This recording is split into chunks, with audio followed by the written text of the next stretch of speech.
Avant de passer sur Doomsday, on va passer rapidement sur une news qu'on peut croire ou non, suivez mon regard, qui nous parle de Daredevil Born Again.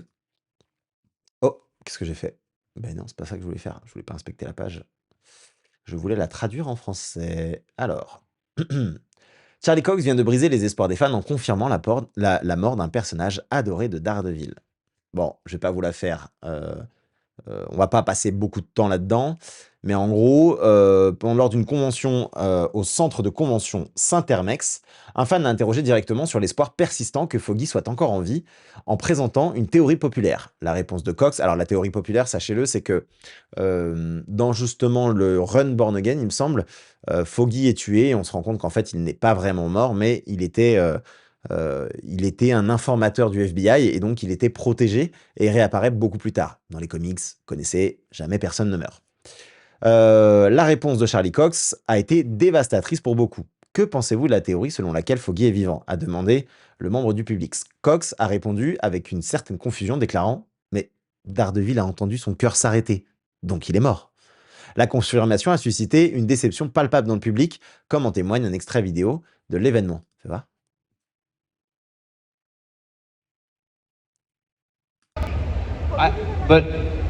But Daredevil heard his heart stop.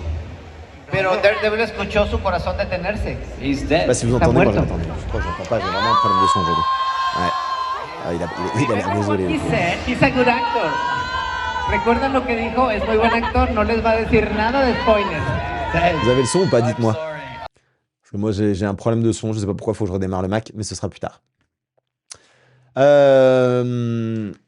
Cox a reconnu cette réaction en ajoutant « Je suis désolé, je suis vraiment triste ». Avant de conclure, j'adore cette théorie, mais elle est fausse. Bon, encore une fois, oui, voilà, ce sont des menteurs, ce sont des acteurs. Donc, c'est à prendre en compte. Cette citation lève toute ambiguïté quant à la fin de la vie de Foggy Nelson, un tournant émotionnellement majeur pour Matt Murdock dans la série. C'est vrai que c'est ça qui le fait ne plus être Daredevil.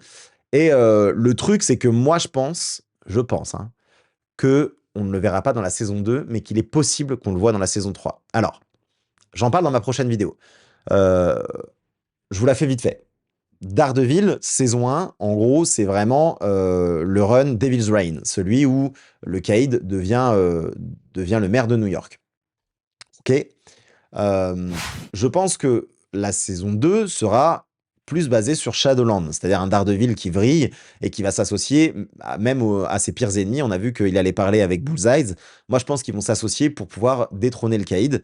Et c'est un peu ce qu'il fait dans le run Shadowland, sauf qu'il est à la tête de la main et qu'il est possédé par l'entité démoniaque qui dirige la main, de base. Et je pense que tout ça va mener à Gang Wars, donc dans Spider-Man. Tout ça va mener aussi au special du Punisher. Mais une saison 3 a déjà été commandée. Et on sait qu'ils ont carte blanche totale sur la saison 2. Donc moi, je pense que tu peux pas faire revenir Foggy Nelson, puisque en gros, ça l'enlèverait de sa folie destructrice. Et je pense vraiment que la saison 2, on va avoir un Daredevil qui n'a jamais été aussi sombre. Donc je crois réellement que soit... Enfin, voilà la manière dont je le vois les choses. Daredevil saison 2, là, Born Again, on va avoir Daredevil qui sombre. Justement, on met pas le Punisher pour pas encore avoir cette confrontation et puis justement lui dire voilà. On va avoir une Jessica Jones qui va s'associer à lui dans un premier temps et voir qu'il pète complètement les plombs. Et je pense que moi, la fin de la saison 2, c'est Jessica Jones qui réunit les Defenders pour, dans la saison 3, combattre Daredevil. Ça va être stylé. Et donc, je pense que dans la saison 3, pour le faire revenir du côté des gentils, là, on aura le retour de Foggy Nelson. C'est ma théorie, vous l'avez entendu ici. Je le vois comme ça, en tout cas. Pour ceux qui n'ont pas suivi la première saison de Daredevil Born Again, la mort de Foggy Nelson constitue le point culminant, choquant et brutal du premier épisode. Foggy, accompagné de son associé Matt Murdock et de son ami Karen Page, fêtait une petite victoire dans leur bar préféré, le Josie's Bar. Surtout qu'il y a un truc quand même assez particulier, c'est qu'on n'a jamais revu la fameuse source qu'il protégeait. En fait, tout est flou autour de la mort de Foggy. C'est-à-dire qu'en fait, il y avait une source, on sait pas, on l'a jamais vu, ce mec, on sait pas ce qui s'est passé, il n'y a pas vraiment d'enquête, il y a juste le gars qui s'est fait arrêter. Au final, il sort de prison. Enfin, c'est quand même assez particulier. Cependant, une affaire sur laquelle travaillait Foggy, impliquant un client surnommé Dumb Benny, avait involontairement révélé les activités criminelles d'une femme extrêmement puissante, Vanessa Fisk, l'épouse de Wilson Fisk. Pour faire taire Foggy et protéger son empire, Vanessa engagea le tueur psychopathe Benjamin Dex Poindexter, alias Bullseye, excusez-moi. Profitant de la distraction de Matt, qui avait brièvement quitté son rôle de Daredevil suite à une altercation, Bullseye prit pour cible depuis un toit de l'autre côté de la rue. Une balle de sniper atteignit Foggy en plein cœur, Daredevil accourut sur les lieux et engagea un combat acharné et brutal avec Bullseye, aux abords et au-dessus du bar, pendant que Karen Page s'occupait désespérément de son ami. Daredevil continuait le combat, guettant, avec ses sens aiguisés, le moindre battement de cœur de Foggy.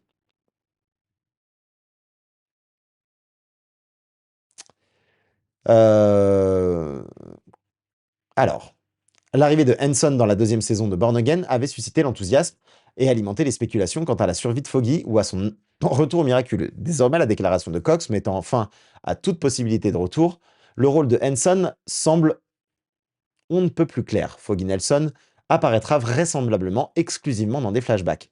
La présence d'un personnage aussi cher que Foggy, même à travers les souvenirs, est essentielle pour explorer le deuil de Matt Murdock et l'impact profond de cette perte sur son psychisme. Le procédé narratif permettra à la série de maintenir la continuité émotionnelle et la riche histoire tissée entre Matt, Foggy et Karen Page. Des éléments corroborant la théorie du flashback existent déjà. La récente bande-annonce du Comic-Con New York a permis d'apercevoir Foggy Nelson avec la coupe de cheveux légèrement plus longue qu'il arborait lors de la première saison de la série Daredevil, originale de Netflix. Ce look contraste fortement avec son apparence peu avant sa mort confirmée, ce qui indique clairement que les scènes le concernant se déroulent dans le passé. La mort tragique de Foggy, conjuguée à la confirmation imminente du sort de Karen, place la pression émotionnelle à son comble pour Matt Murdock. Oula, j'ai raté un truc? La confirmation imminente du sort de Karen? Qu'est-ce que j'ai raté? Merde.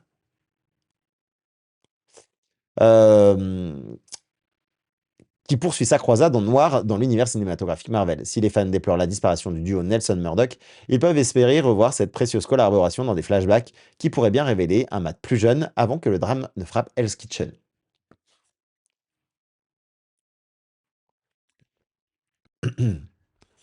Dans Shadowland, il y a les héros street level qui vont voir Matt pour l'aider. Donc la théorie avec Jessica Jones, j'y crois. Ouais, mais clairement.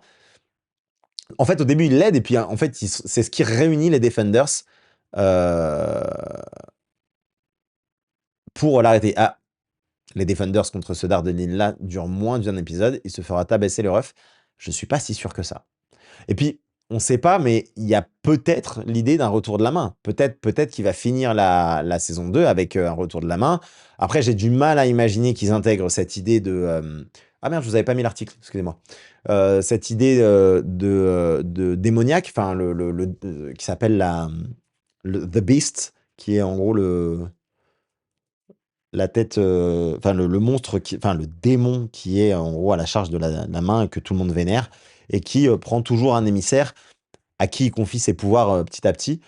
J'ai du mal à les voir aller là-dedans, mais qui sait? Parce qu'en fait, on a aussi apparemment le retour d'une Electra qui serait bien dans les tuyaux. Et Electra, on le sait, est quand même très liée à la main. Et surtout alors j'espère qu'ils vont pas faire ça quand même. Mais dans les comics, après Shadowland, on se rend compte que Matt Murdock, qui est trop corrompu par la main, finit par se... Et c'est Electra qui reprend le rôle de de Daredevil, excusez-moi.